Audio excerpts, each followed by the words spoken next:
Bonjour, bienvenue dans les mardis d'immigration. Je suis très heureux de vous retrouver cette semaine. Donc la semaine dernière, c'était le week-end de l'Action de Grâce, le week-end de Thanksgiving. En général, c'est un week-end prolongé où le lundi est férié. Et nous en avons profité pour nous échapper un peu en dehors de Montréal et aller visiter la région de Charlevoix. D'ailleurs, je vous recommande d'aller y faire un tour. Petite rivière Saint-François, très mignon, très charmant. On se croit à l'autre bout du monde. Baie Saint-Paul, très jolie petite ville, vraiment charmante. Il y a plein de jolies choses à voir. Et de le faire le premier week-end d'octobre, c'est assez magnifique parce que ce sont des merveilleuses couleurs, des couleurs chatoyantes, orange, rouge, c'est sublime. Également, lors de cette petite escapade, j'ai rencontré des gens incroyables, des Français qui se sont installés dans cette région. Donc, vous allez voir, je les ai interviewés et ce sont des gens vraiment une jolie réussite et très chaleureux, très agréables.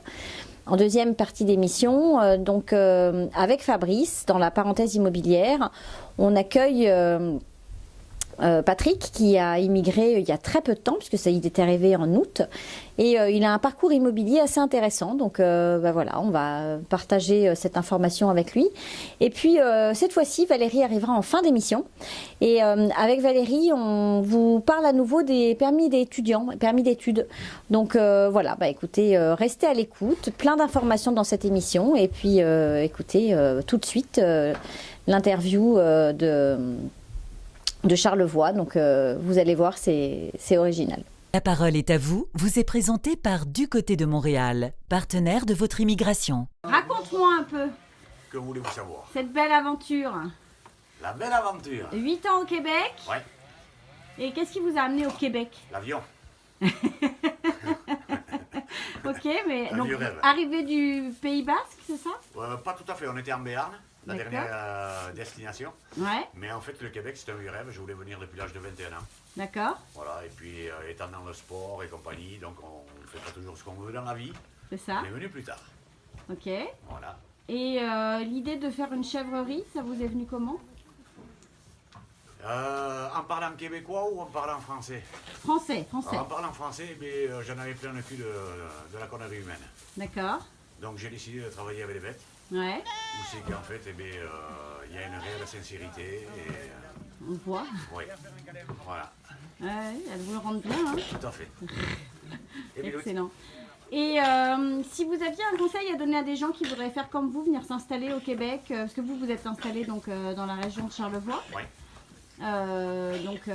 C'est quand même assez particulier de vivre en région, je pense. Oui, c'est pas la même chose que de vivre en ville. Non, du tout. Bon, le climat déjà est un petit peu plus rude. Ouais. Les habitants aussi seront un petit peu plus rudes. Et mais après, il fait bon vivre. Ouais, c'est calme et paisible. C'est calme, pas de délinquance. On vit en fonction des saisons. Ouais, c'est ça. Et donc, s'il y a des gens qui voulaient faire un peu comme vous, vivre un peu la même histoire que vous et venir s'installer, qu'est-ce que vous leur donneriez comme conseil numéro 1 pour réussir une intégration L'intégration, déjà, avant de commencer, c'est déjà faire les papiers en bon uniforme. Ça, on est d'accord. Hein, et puis à partir de là, oui, se donner les moyens de travailler sur son projet et de le réaliser. Ouais. C'est un beau rêve réalisé, en fait. Oui. Et c'est vrai que vous vivez dans une région fantastique. Hein. Tout à fait. Ouais, c'est ça. Bon, merci. De rien. À très bientôt. Ça marche. Allez, bye. Bye les chefs. Allez, on fait une petite. T'as vu qu'elles sont maltraitées? Ouais, elles sont maltraitées. Hein. Oh là là. Et puis, que ce soit les petites ou les grandes, c'est la même chose. La parenthèse immobilière vous est présentée par Fabrice Wolzenlogel. Bonjour Fabrice. Bonjour Géraldine. Bonjour Patrick. Bonjour Géraldine. Merci d'avoir accepté de participer à l'émission. Merci à vous de m'avoir invité. Voilà, grâce à Fabrice, n'est-ce pas? Oui, écoute, moi Géraldine, je trouve intéressant qu'on invite Patrick, parce que Patrick, c'est un immigré, il vient d'arriver. Il est arrivé au mois d'août, hein, donc c'est vraiment tout jeune, récent. hein, c'est un jeune, il a un jeune dans le pays. Un bébé de l'immigration. Mais il a eu un parcours d'immigration qui est atypique, on va dire ça comme ça. Parce que Patrick, c'est un Savoyard déjà, il faut le dire quand même, je le précise, que c'est quand même important.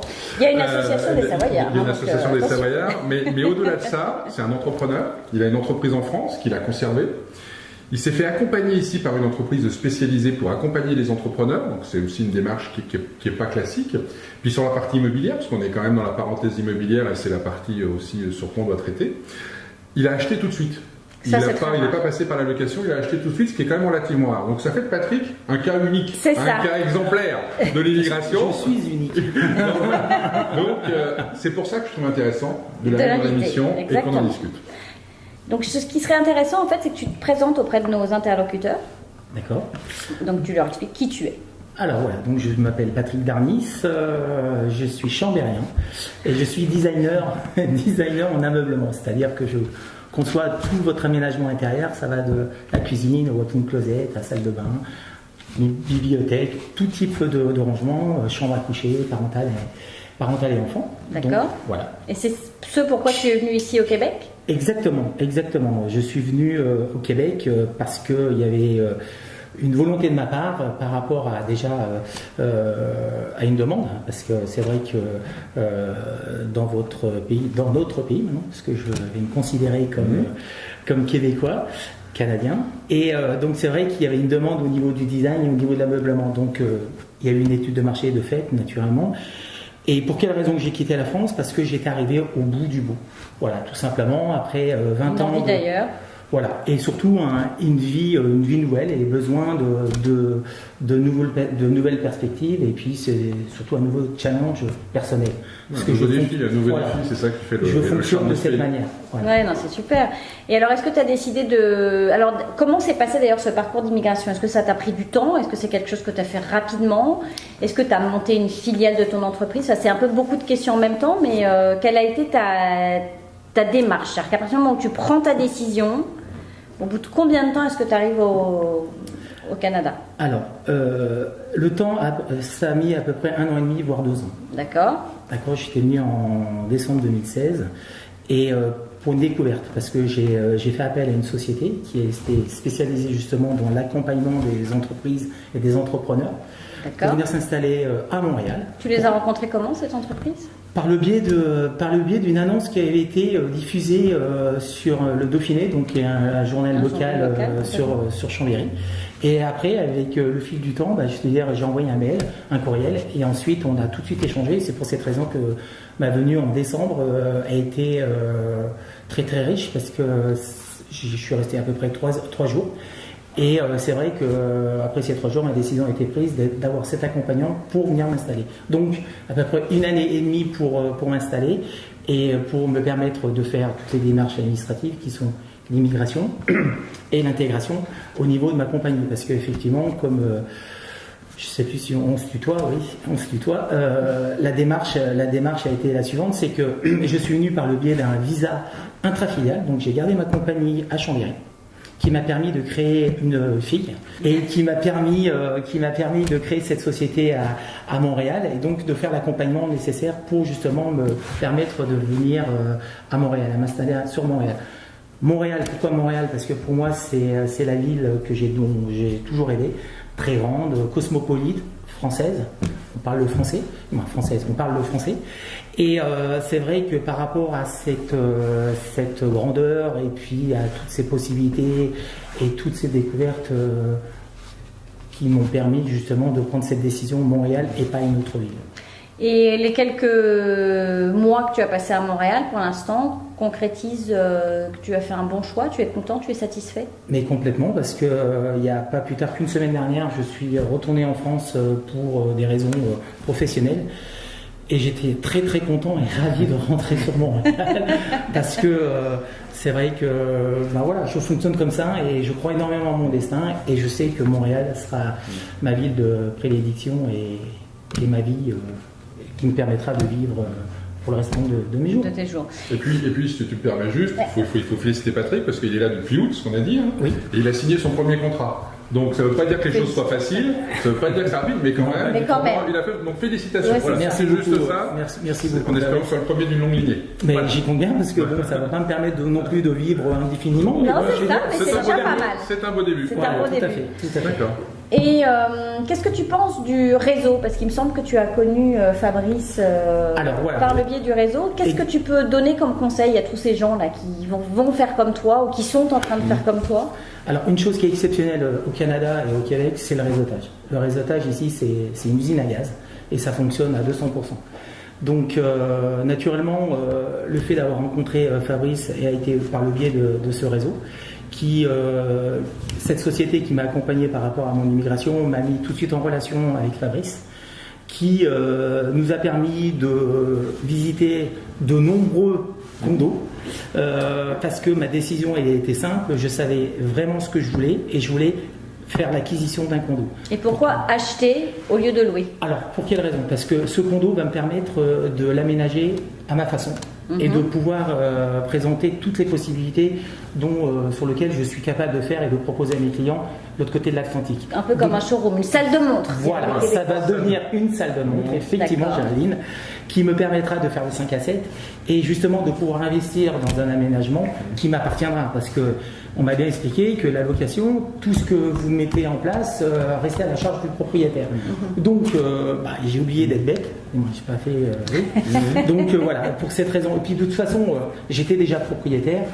Et j'ai eu la chance que Fabrice, après de nombreuses visites, on ait pu tomber vraiment sur l'appartement idéal et qui m'a permis d'aboutir vraiment à ce que je rêvais. Et depuis, c'est ça, de rêver et de réaliser ce rêve. Tu nous emmèneras faire une visite. Bah oui, de toute façon, on aura l'occasion d'aller voir, d'aller voir le condo de Patrick, qui c'est vrai dispose d'une vue et d'une terrasse magnifique. Mais c'est vrai que ce qui est intéressant aussi dans le parcours de Patrick, c'est qu'on a commencé par des biens différents de condos. Et ce qui est intéressant dans cette démarche, c'est que tout de suite, il a voulu acheter. Et que tout de suite il a été confronté au marché, donc il a pu découvrir différentes facettes du marché, ce qui lui a permis au bout des 18 mois d'être sûr de son achat. C'est vrai que ce qui l'a aidé dans cette démarche d'achat, c'est qu'il avait le temps, c'est qu'il a pris le temps. C'est vrai que des gens qui arrivent et qui veulent s'installer pour le mois d'après, c'est compliqué d'acheter. Patrick était dans une démarche à long terme, donc on a commencé à passer des maisons, on a visité des duplex, on a visité plein de choses différentes pour au final se dire c'est ce bien-là qu'il lui faut, et après une fois qu'on avait défini le quartier et le type de bien, c'est plus facile, et après il fallait tomber sur le coup de cœur qui a eu lieu, voilà, tout simplement. Si je peux me permettre, et pour conseiller mes compatriotes, on va dire, c'est vrai qu'il faut prendre du temps, parce que c'est vraiment quelque chose de très important. Je pense que c'est un changement de vie.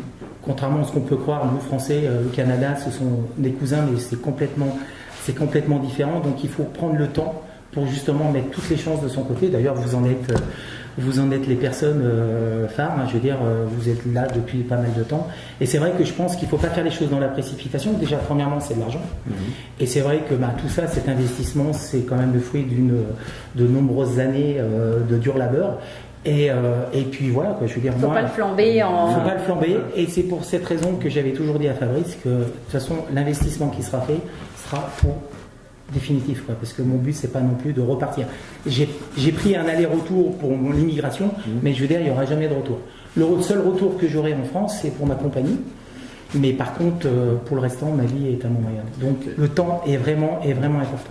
Tu peux nous dire, dans ton parcours, je ne parle pas de la partie immobilière, on viendra après, mais sur ton parcours, c'était quoi la plus grosse difficulté? C'est quoi que tu as trouvé dans ces 2 ans le plus difficile en fin de compte? L'immigration, parce que malheureusement, l'immigration, je veux dire, c'est un sujet quand même très difficile au Canada. Il y a eu... Quand tu parles d'immigration, c'est le visa. Le visa. Donc tenir ton permis, voilà. Pour avoir mon permis de travail notamment, qui est valable pour 3 ans, mais qui m'a permis de lancer la résidence permanente et qui me permettra de rester beaucoup plus longtemps. C'est le visa entrepreneur. Pour ça, tu t'es fait accompagner? Tout à fait, ouais. J'ai fait appel à une avocate d'immigration spécialisée, justement toujours par le même réseau. Voilà. Et pour quelle raison? Parce que malheureusement, les textes de loi de l'immigration ont énormément changé en 2 ans. Et même là encore maintenant, ça évolue. Donc c'est très bien parce que ça reste une immigration sélective et qui permet justement de contrôler et de réguler cette immigration. Ça, je suis d'accord. Ce qui est possible à un moment, 6 mois, 1 an après, c'est plus possible, donc il faut doser. Et c'est vrai que quand on n'est pas accompagné, on prend une direction, puis on n'est pas forcément au courant que ça a changé, puis à un moment donné, on est confronté à. De toute façon, l'accompagnement, excuse-moi, je te coupe un peu, Fabrice, mais l'accompagnement, il se fait au début, il se fait pendant, il se fait parfois quand on est en plein dedans, parce qu'il y a des personnes qui peuvent se retrouver, tu sais, dans une immigration, parfois on immigre en couple ou en famille, et puis il y en a parfois un des deux qui bloque. Moi, il n'y a pas si longtemps que ça, j'ai eu un témoignage comme ça. Ils ont finalement décidé de repartir parce que la femme ne se sentait pas bien, ne trouvait pas d'emploi. Dans ces cas-là, il y a un accompagnement. Et d'ailleurs, je vais en profiter pour vous l'annoncer parce que je me fais mon autopublicité, où je suis devenue donc coach professionnel et où j'accompagne toutes les personnes en souffrance dans le cadre de leur immigration. Donc pour les aider à s'intégrer, à comprendre la culture, à se poser les bonnes questions et donc à réussir plutôt qu'à repartir. Donc voilà, c'est une de mes casquettes supplémentaires. Et moi, j'insiste beaucoup et sur le fait qu'il faut considérer l'immigration et les démarches comme un investissement. Oui. Donc oui, on a de temps en temps l'impression qu'on vous dit dépenser de l'argent pour venir dépenser. C'est ça. On est d'accord. Et puis il y a plein de gens qui vont vous dire mais t'as pas besoin de dépenser, tu peux faire ça gratuitement, tu peux te débrouiller par toi-même. Force est de constater que si vous voulez vraiment que ça fonctionne, il faut metje un petit peu d'argent sur la table. Je ne dis pas qu'il faut le dilapider, il faut être vigilant, trouver les bons interlocuteurs, valider la qualité des interlocuteurs, leur passé, puis tout ce qu'ils ont fait. Mais c'est important de faire ça de façon professionnelle. Vous allez gagner un temps incroyable. Et puis surtout, vous n'allez pas vous retrouver dans des situations catastrophiques, comme on en a vu certains, obligés de repartir ou dans des situations difficiles. Donc, il faut savoir des fois mettre un peu, et il faut vraiment que vous considériez que cette dépense fait partie de votre démarche d'investissement. Comme le fait d'acheter des meubles ici quand vous arrivez, comme le fait d'acheter une voiture, le fait de vous faire accompagner, ça peut être un plus. Bon, puis l'agent immobilier, c'est gratuit. Alors, pour nous, on est gratuit. Quand même, comme le courtier hypothécaire, alors faut pas lésiner. Non, je voulais simplement répondre à ce que vous disiez. C'est vrai que j'ai baigné dedans et je continue à baigner dedans. C'est vrai qu'il faut être prêt. Il faut pouvoir appuyer et actionner le bouton quand il le faut. Donc, il ne faut pas avoir un moment d'hésitation. Il faut vraiment être préparé. Donc, l'accompagnement, c'est vrai que pour un couple, me concernant, c'est que nous avons 2 grands enfants. Donc, nous étions, que ma femme et moi-même, sur le point de passer de l'autre côté de l'Atlantique. Mais c'est vrai qu'il faut être prêt. Il faut que le couple soit très, très, très soudé. Parce que, bon, c'est vrai qu'il y a un déchirement. On laisse la famille, on laisse les amis de l'autre côté. Mais c'est vrai que on a connu et on commence à découvrir et apprécier tous ces nouveaux systèmes Skype de communication qui nous permet d'être toujours en contact physiquement, mais c'est vrai qu'on ne peut pas toucher les gens, mais c'est vrai qu'il faut être prêt, il faut être vraiment fort et surtout ne pas avoir d'hésitation et de pouvoir tout de suite avoir les réponses nécessaires aux questions qui se posent, parce que comme je le dis toujours, le train passe très très vite et quand il s'arrête généralement qu'une seule fois. On prend la décision d'en descendre, mais par contre on ne monte qu'une seule fois dans ce train. Donc voilà, c'est pas insurmontable, simplement c'est qu'il faut vraiment être prêt et c'est vraiment quelque chose sur lequel il faut s'investir à 200%. Certes, il y a des choses qui sont contraignantes, mais on s'adapte et on les accepte. On les accepte parce qu'à partir du moment où on veut s'intégrer et qu'on se donne la possibilité de vouloir s'intégrer et d'être accompagné par les gens, par ce réseau, on va pas dire que c'est facile, mais je vous assure que ça apporte que du bonheur. Non, c'est sûr. Et alors, pour finir sur l'immobilier, juste si tu me permets, vas-y, j'avais pas de question. Première, la principale difficulté en immobilier, dans la procédure, est-ce qu'il y a un truc, pas envie de supporter un agent, parce que c'est pas un truc facile, on est bien d'accord. Tu fais bien de le mentionner. Hormis ça. Non, mais tu fais bien de le mentionner, parce que c'est vrai que l'accompagnement d'un très bon agent, dont tu fais partie. C'est très important parce que ne serait-ce pour la finalité du dossier et la finalisation devant le notaire. C'est vrai qu'il ne faut pas qu'il manque un document de dernière minute.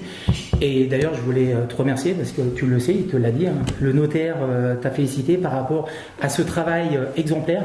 Parce que nous, on est un petit peu novices et on se repose énormément à la fois sur le banquier et comme sur notre agent, parce que c'est vrai que votre tâche d'agent immobilier n'a rien à voir avec l'agent immobilier qu'on peut connaître. Qu'on a l'habitude de connaître. C'est vraiment le package et c'est vraiment la transparence et tu connais tout de notre histoire et de notre parcours et surtout de notre état financier, parce que c'est toi qui mets en place les choses. Et c'est vrai que c'est hyper important d'être accompagné comme je l'ai été par toi et surtout. Ouais, c'est que du bonheur. Il faut. T'as eu des difficultés quand même ? J'ai eu des difficultés, non. On va dire qu'on a eu une petite histoire. Des petites frayeurs. Non, on n'a pas eu de difficulté. Mais c'est-à-dire que comme dans tout dossier d'immigration, il y a des choses qui peuvent doivent se mettre en bloquer. place. Mais quand ça bloque, notre rôle à nous, les conseillers, tous les gens qui accompagnent, c'est de trouver des solutions pour débloquer les situations. Ça a été le cas. Et quand les situations se débloquent, je dis pas qu'on réussit à tous les coups, mais majoritairement on arrive à réussir. Et c'est ça qui fait le charme du métier aussi. Et c'est ça qui fait la force du réseau et de du l'accompagnement. réseau. Et voilà. C'est ça. Voilà. Et surtout par rapport à tous les conseils que tu as pu nous apporter, parce que c'est vrai que l'acquisition d'un condo c'est bien, mais après c'est tout ce qui est logistique Surtout que tu fais partie d'une copropriété. Voilà, la copropriété, Pas de cannabis, hein. Non, pas de cannabis. La copropriété, tout ce qui est. C'est une grande terrasse pour fumer. Au dernier étage, je peux Que ça devient légal, hein. C'est Je pour peux ça mettre un paravent et puis mettre les pieds de cannabis protégés pour le vent. Non, T'as le droit à 3 ou 4 pieds, je crois. Oui, c'est non, ça, mais tu c'est nous pas avais encore dit, gagné, je c'est sais pas plus. encore gagné. Je préfère mettre des pieds de tomates cerises pour vous inviter pour l'apéritif. Ça sera plus sympa. Ça sera plus sympa.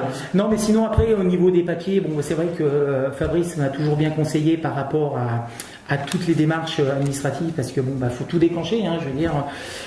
Mais il y en a une qui est spécialement très difficile, c'est la taxe de bienvenue.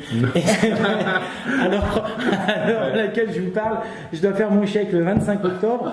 Nous sommes le 15, je l'ai toujours pas fait parce que c'est la taxe de bienvenue, puis en dessous de la plaque d'immatriculation, c'est je me souviens. Voilà. Et c'est vrai que c'est bien lié, quoi. La taxe de bienvenue pour les gens qui nous regardent, c'est enfin les frais de mutation. C'est vrai qu'en France, vous payez les frais de mutation Chez le notaire. donc ça fait partie du deal. et du deal quand vous arrivez. Ici, chez le notaire, vous ne payez que le prix du bien et puis les émoluments du notaire. Et puis les frais de mutation, c'est la municipalité qui vous les envoie. Ça s'appelle la taxe de bienvenue parce que c'est Monsieur Bienvenu qui l'avait mis en place. Et donc vous recevez ça et vous avez 60 jours ou 90 jours ensuite pour la régler. C'est Donc, combien sûr à peu près, le pourcentage? 20% du bien ou 18% du bien? Ah non, c'est pas tant que ça. Non, heureusement, parce que disons, sinon, waouh. Non, je sais plus, je sais qu'il y a un pourcentage. C'est un pourcentage qui est variable selon le montant. D'accord. On va dire, Ah oui, il y a des fourchettes en fait. Si on veut prendre que c'est entre 1 et 1,2% ah oui, c'est beaucoup moins que ce que... du prix que mais ça pique quand même. Mais ça pique quand même. Hein. De toute façon, c'est sûr que ça fait quand même mal. Voilà. Donc voilà, c'est beaucoup moins qu'en Europe, puisqu'en Europe ou en France, c'est 7-8%. Donc ici, c'est moins. Mais c'est sûr que vous avez cette facture qui traîne sur votre comptoir à la maison. Je suis constamment en train de la déplacer de droite à gauche. J'ai même essayé de la faire tomber, mais bizarrement, elle revient automatiquement sur cette table. Donc c'est ça la petite Et il vaut histoire. mieux la payer. Voilà. Ah, mais de toute façon, on vous donne pas le choix. Et puis c'est ça aussi. Ouais, tu fais bien de relever. Ce qui m'a plu aussi dans ce pays, c'est que les lois sont appliquées.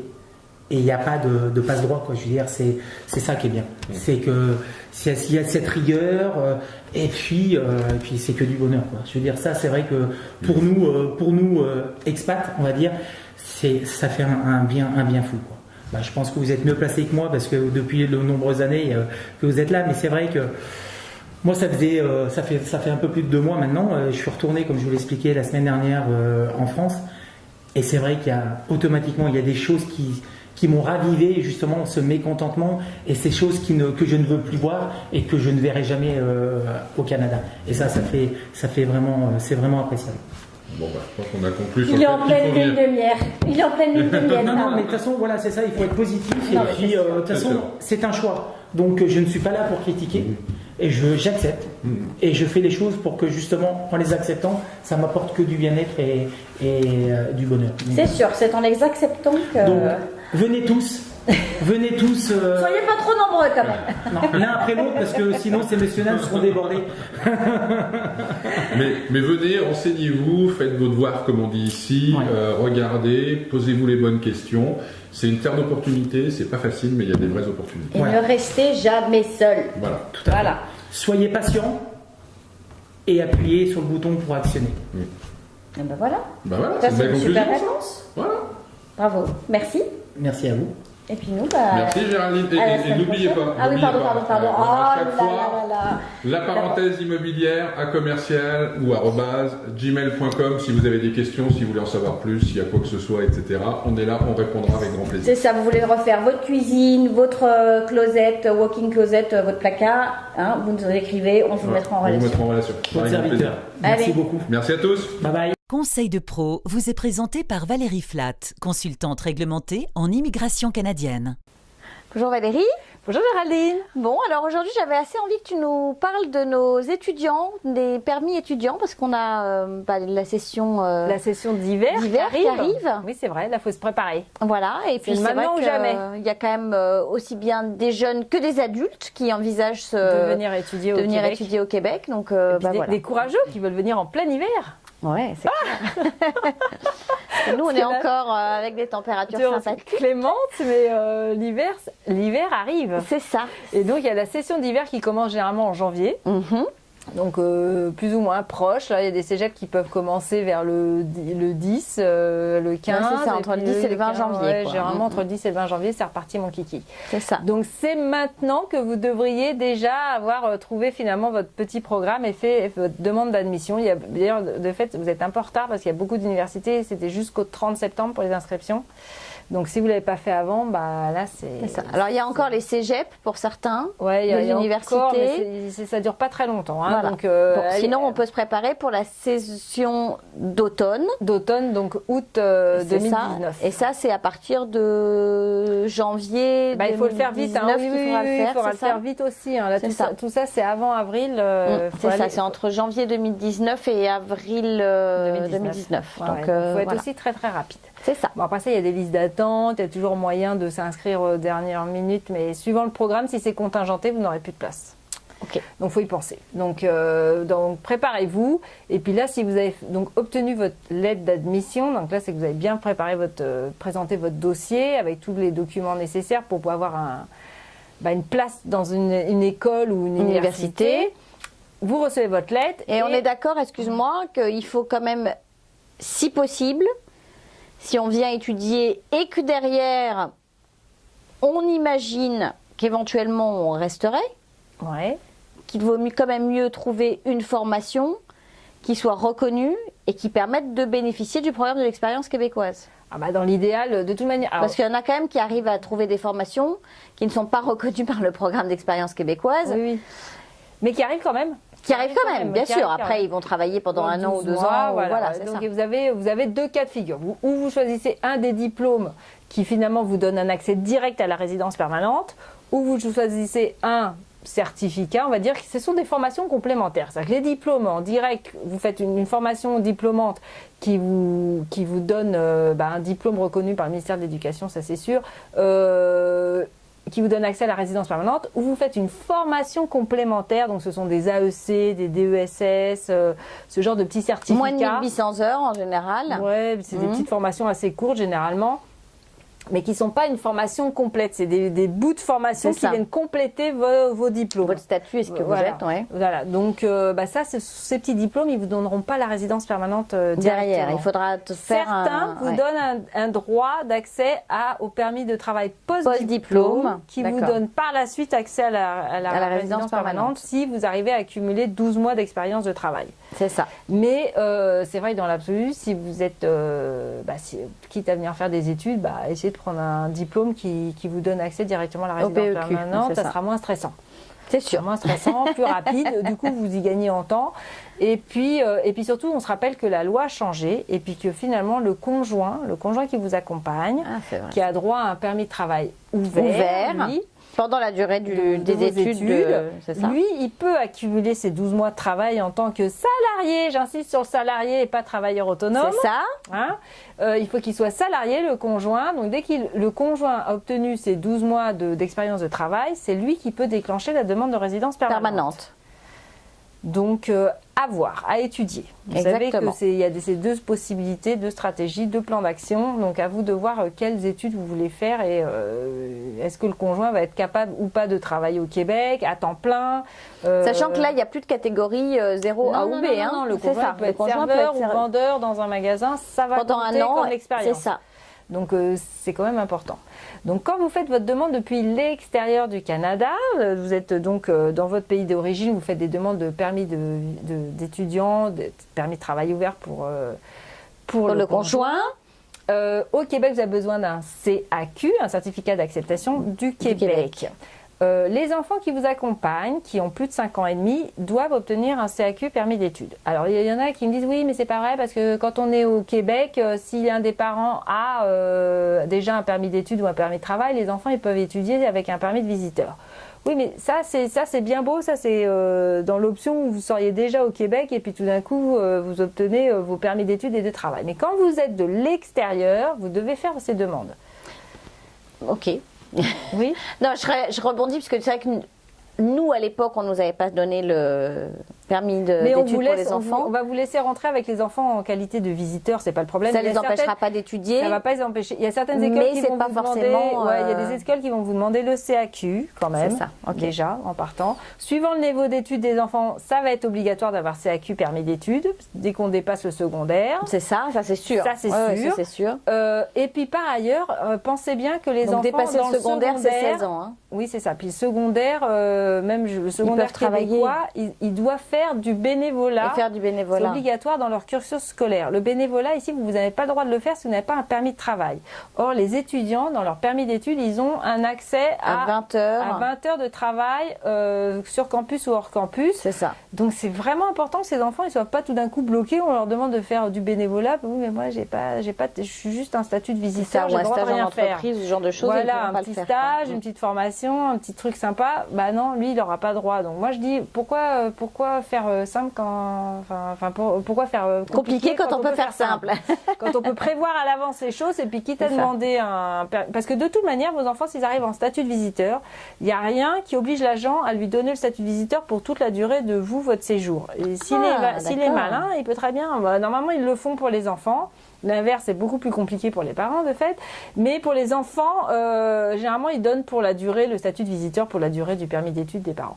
Mais à un moment, s'ils ne vous le donnent pas pour X raisons, parce que monsieur est arrivé avant, puis madame arrive après avec les enfants, et puis je sais pas, il y a un micro-rac, il fait juste un petit coup de tampon. Ça veut dire qu'il faut les repasser tous les 6 mois. Quoi. Ouais, voilà. Alors, tous les 6 mois, vous demandez une extension. Non, pas repasser, vous pouvez le demander en ligne, l'extension, mais de toute manière, ça a un coût, cette extension, c'est $100. Alors je dis, pourquoi on n'a pas payé tout de suite $155 et on pour est le permis d'études des enfants et tranquille, c'est ça. Oh là. Moi, je dis, la tranquillité d'esprit, les gens qui ont besoin de refaire 3000 choses pendant leur séjour, c'est ridicule, vous auriez pu tout faire au départ et puis être tranquille pour toute la période de vos études. Ça, je suis d'accord. Surtout que c'est vraiment pénible. C'est pénible et c'est un stress. C'est un stress. Moi, je vois toutes les personnes qui sont touchées par ce genre de situation. C'est un stress constant. Mais alors, les enfants, ils ont quel statut en ce moment? Et qu'est-ce qu'on fait? Est-ce qu'on peut sortir? Puis on se retrouve en statut implicite à pas pouvoir aller. C'est dommage, j'ai réservé mes vacances aux États-Unis, mais je ne peux pas y aller. Ouais, non, il y en a qui se baladent dans la campagne québécoise puis qui tout d'un coup se retrouvent à un poste frontalier au milieu des champs là, et puis ils se rendent compte que zut, il fallait pas qu'ils sortent du Canada, puis ils en sont sortis sans s'en rendre compte. Et problème au retour. Enfin, les douaniers sont plutôt gentils dans ce genre de petit poste, mais bon. Campagnard, mais quand même, je veux dire, il ne faut pas se mettre en situation de péril. Donc on réfléchit bien, on prépare son projet, on essaye d'éviter d'aller trop voir sur les forums parce que finalement ça déboule dans mon bureau en pleurant en disant j'ai suivi les conseils sur les forums et puis ça m'a amené nulle part, voire même à faire des erreurs. Donc on recherche disons que les forums, ça peut être intéressant pour aller chercher de l'information générale, comment on vit, le froid, où trouver des vêtements, nanana. Mais sur la question des visas, là, mais sur des questions fondamentales, faites appel à des professionnels pour vous accompagner. Non, parce que là, parfois c'est terrible. Hein. J'en ai eu un cette semaine, c'était juste terrible. Donc non, on se met pas en situation où tout d'un coup tout son projet va tomber à l'eau parce qu'on a suivi des conseils sur un forum. Non. On demande à un professionnel si son projet tient bien la route, si on l'a bien monté. Après ça, que vous fassiez tout seul les démarches, pas de surtout problème, que toi, tu peux faire juste de la consultation comme ça, sans conseil. On peut parler de votre projet, voire vous mettre sur la bonne voie. Mais au moins, vous partez avec des vrais conseils, pas juste des conseils obtenus sur des forums. Des conseils de professionnels qui sont valables. Oui, voilà, des candidatons récoltés sur des forums. Et c'est pas la peine non plus, excuse-moi, d'aller interroger 50 professionnels. On l'a vu, des personnes qui nous ont rencontrés, avec qui on a échangé, on a parlé, on a donné de l'information. Donc, je veux dire, c'est quand même des conseils de professionnels, je dois dire, et puis qui derrière vont rechercher de l'information ailleurs avec d'autres professionnels, puis finalement n'écoutent pas nos conseils, font autrement. Donc ça, c'est votre choix et ça vous appartient, mais c'est vrai que c'est pas la peine non plus d'aller interroger 50 000 personnes. C'est-à-dire que si vous faites confiance à un professionnel, que ce soit Valérie ou un autre professionnel, suivez-le jusqu'au bout. N'allez pas en interroger d'autres, partir sur d'autres.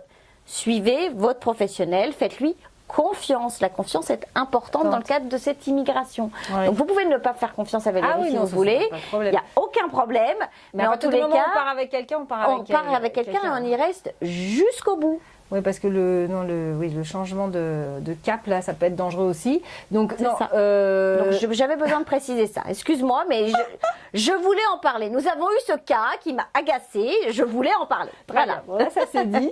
Et non, et puis surtout, donc une fois que vous avez donc votre lettre d'acceptation, vous faites votre demande de CAQ, puis votre demande de permis d'études. Vous pouvez éventuellement entre-temps venir faire un petit voyage de prospection.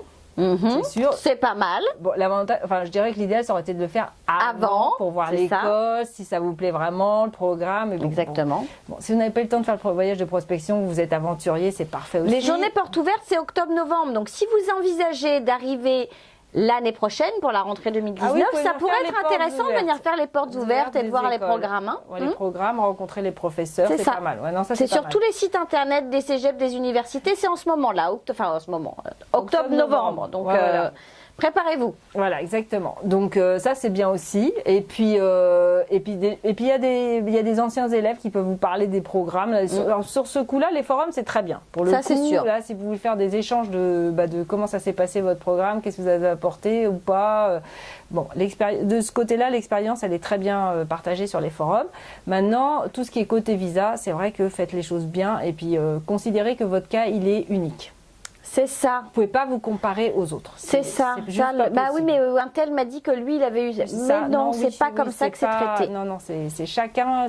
Chaque cas est unique. Moi, je le vois tous les jours dans mon bureau. Surtout que ça dépend aussi beaucoup du traitement de l'agent qui va donner aussi le visa. Oui, et puis il y a toute une stratégie derrière le montage de votre dossier. On ne peut pas se comparer aux voisins. C'est juste pas possible. Chaque cas est unique. C'est pas parce que Pierre, Paul et Jacques se sont mariés que Jean, si c'était si simple que Simon et je n'ai pas d'autres prénoms se marieront aussi. Hein. Donc c'est surtout que si c'était si simple que ça, il n'y aurait pas un agent. Il y aurait juste une machine qui dirait vous l'avez pas. Mais ça reste humain quelque part et on essaye de. C'est vraiment humanisé et on considère vraiment votre situation familiale, votre situation professionnelle, votre expérience, on considère tout.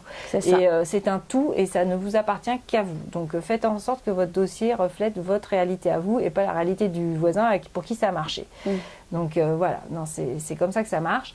Et puis c'est assez court et j'allais dire et rapide quand même d'obtenir son CAQ, c'est assez rapide, c'est 20 jours ouvrables. C'est sûr que si vous attendez la dernière minute, ça risque d'être plus long. Cet été, on l'a vu, les délais ont été un peu plus longs à un certain moment, juillet-août par exemple. Mais par contre, après ça, les permis d'études, Paris, ils sont maintenus entre 1 et 3 semaines, même pendant l'été, donc ça a été. Il y a d'autres pays où on a atteint les 50-60 jours de délai d'attente. Donc, vous voyez, il faut prévoir un petit peu à l'avance. Ça peut prendre jusqu'à 3 mois. C'est bien de s'y préparer entre 6 mois et 1 an avant. Donc, si vous voulez arriver, je pense, pour l'hiver 2019, vous êtes limite en retard. Mais voilà. C'est encore faisable, mais vous êtes limite en retard. Si vous voulez arriver pour l'automne, donc là, vous êtes parfait. Là, c'est parfait. On commence à préparer ses petites affaires, à mettre les choses en place. Ouais. Et puis voilà. Et puis venez étudier au Québec. Venez étudier, quel que soit votre âge. C'est vrai que c'est une belle expérience. C'est une belle expérience. Il faudrait que j'interviewe une fois mon mari, vous raconterez. Ah voilà.